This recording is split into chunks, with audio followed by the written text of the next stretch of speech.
So, what is up guys? No, muli tayo nagbabalik para sa panibagong video na naman, and ang pag-uusapan natin today is about Pirate Nation, no? So, ang Pirate Nation is crafted by veteran people.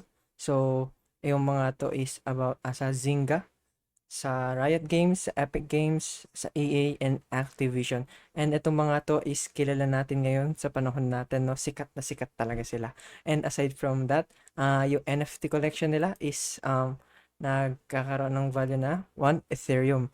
So, without further ado, no, pinaalam ko na sa inyo yun, and magpuproceed na tayo sa tutorial natin kung paano nga ba maglaro ng Pirate Nation. So, first, of all, kailangan nyo muna ng code kasi without code, hindi kayo makakapaglaro nito. Ayun. Kung meron naman kayong mga NFT sila na hinohold tulad na lang nito, yan, 1337 Skulls, ganyan, Azuki, Azure Games, pwede kayong mag-verify membership para magkaroon kayo ng sarili nyo. Pero kung wala, is kailangan nyo ng code, and then i-paste nyo lang yung code dito, and then submit. So, after submitting, kayo na magpo-proceed dun sa ibang kakailangan nyong gawin na para ma-access nyo yung game. So, for me kasi meron na ako neto, so magsa-sign in na lang ako. So, ayan no, after signing up, magkakaroon na kayo ng access, or after creating an account or setting up an account, is magkakaroon na kayo ng access sa mismong game nila, which is ito, no? And marami tayong kailangan gawin dito. So, first of all, is kapag kakagawa nyo lang ng account nyo, may lilitaw dyan na 3 steps, which is yung una, question, no? So, kailangan nyong pindutin yon para magkaroon kayo ng items for crafting ship. And then, after nyo makraft yung ship nyo, is babattle kayo. Ang kinagandahan din pala dito is gasless siya, no? On-chain siya. So, wala kayong kailangang bayaran para sa mga gas fee. So, after nyo makapag-battle, tulad dito, papakita ko sa inyo. Kasi gauntlet yon. Dito yon. Dito nyo makikita yung sinasabi ko sa inyo kanina na yan, makikipaglaban kayo dyan mismo sa mga yan. So, ilalaban kayo dyan. So, para lang siyang Axie, actually. Kailangan nyo ng strategies, and para siyang may energy din kayo na pwede nyong magamit. So, kailangan nyo na ng mag-strategy, bumuo ng strategy kung paano nyo ba gagamitin yung mga cards nyo. So, ayan no, after winning, may makukuha ka rewards, which is itong chest and itong create or crate. And meron kayong 500 5 command XP, no, and 200 booty points. So, makikita rin kayo dito na battle 2 of 5. So, yung battle 2 of 5, ibig sabihin na nito is meron na akong 1 battle na nagawa, and meron lang akong 5 battle per day. So, if natapos ko yung 5, kailangan ko na naman maghintay next day. So, everyday siyang nagre-replenish. So, ayan no, open natin yung nakuha nating create or chest sa pagkikipaglaban. Ayan, kung nakikita nyo, may mga nakuha na akong items kahapon. So, ayan no, open lang natin siya, and then kailangan lang natin mag-wait. Tulad nga na sabi ko, on-chain siya, so gasless siya. Wala tayong kailangang isiping gastusin sa mga gas fee. So, after while waiting, meron din tayong mga iba din, dito. Quest. Ayan. Kailangan yung, yan, 30 XP para mabuksan yung chest na yon.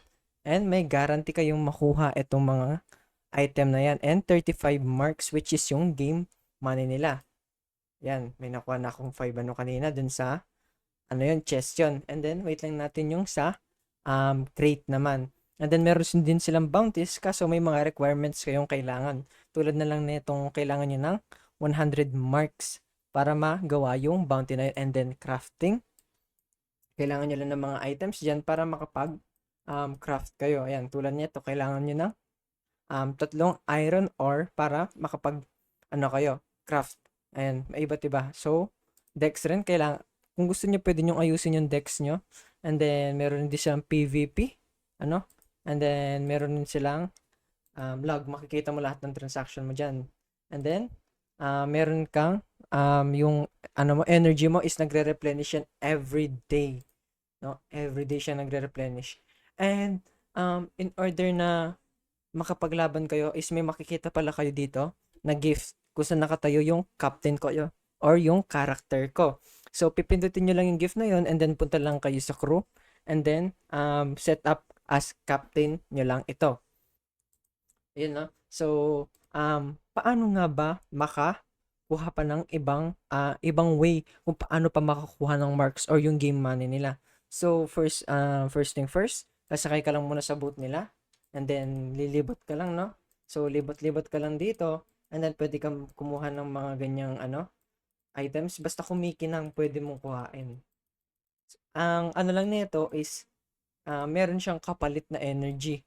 Tulad nitong chest na to. So, yan is pang level 10 yan. So, bawal pa sa akin yan. And, tingin tayo. Halibot pa tayo, no? Hanap lang tayo ng chest. So, ayan, no? May chest na tayong nakita dito. So, ang gagawin lang natin is, click lang natin siya, left click. And then, wait lang natin. Kita nyo, may nabawas siyang energy. So, every 5 energy is meron akong nakukuhang 15 marks. Ang kailangan ko lang is libutin yan at maghanap pa ng treasure chest. So, pwede niyong gawin yan every time hanggang sa maubos yung energy ninyo. Since nagre-replenish naman yan every day. I mean, every minute. Every 5 minutes. So, after nyo dyan, pwede nyo pindutin to at bumalik, ano? So, ayan. Nakabalik ka na. And then, pwede na kayong ulit mag-proceed sa battle or sa gauntlet. And then, after nyo dyan, since ubos na yung energy nyo, tapos na kayo sa gauntlet, pwede naman kayong proceed dito sa booty points para gumawa ng iba pang social tasks para sa extra booty points. So, ganun lang siya kadali, no? So, para rin pala sa mga hindi pa maglalapag kami ng code dito, which is FCFS lang siya. So, first come, first serve lang siya. Para lang siya sa mga totoong sumusuporta sa amin and para hindi sila mahuli and sabay-sabay tayong umangat, no? So, yun lang, no? Salamat sa panonood and kita-kits tayo para sa part 2 nitong video na to. And wag kayong abangan nyo kami. Salamat!